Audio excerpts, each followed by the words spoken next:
Somebody asked me if my sunglasses were permanently attached to my head, so here's your answer. If you guys are new to the channel, my name's Jack, owner of Fishing Jack Guide Service here on the San Juan River in northern New Mexico. And in this video, we're gonna do a dual tying video featuring myself and Jacob Deifenbaugh, team member and guide here with Fishing Jack. These are a couple staple patterns that we fish on the Juan on a pretty regular basis. Jacob's gonna go first, so let's jump straight into it.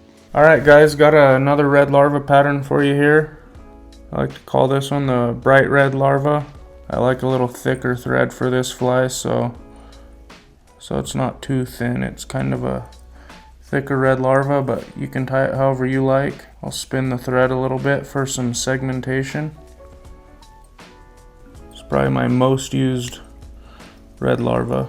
You can really use any thread color you like, because you'll see at the end, thread's gonna change colors to red.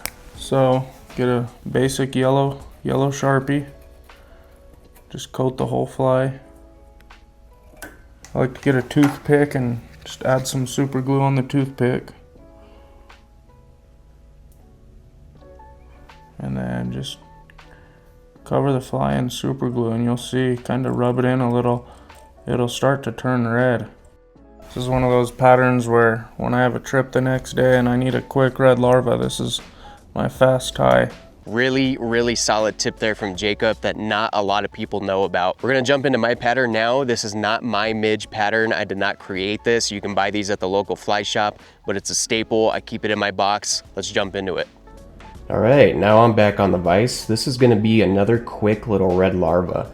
Secret ingredient here is gonna be some yellow Midge tubing. Now, one thing I find with a lot of red larvae is they're not always necessarily just red. They can be really translucent and they can kind of change colors when they're in the water. So you'll see kind of the effect that this gives the fly, and I'm just gonna trim that excess off of there. Just make sure you tie that in nice and tight, that way it's not gonna slip on you when you're wrapping this tubing down. And this is just some regular Midge tubing.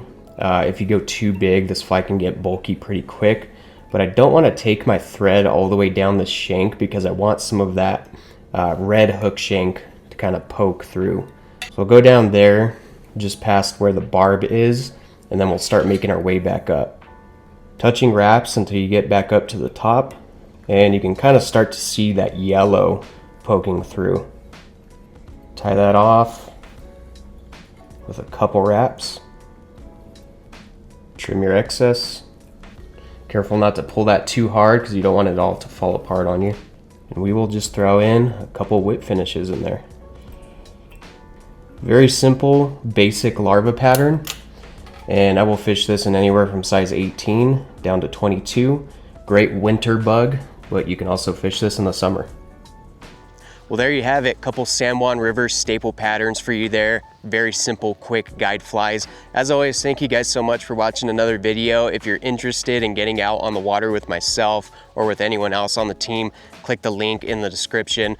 We look forward to seeing you guys on the water, and we will see you in the next video.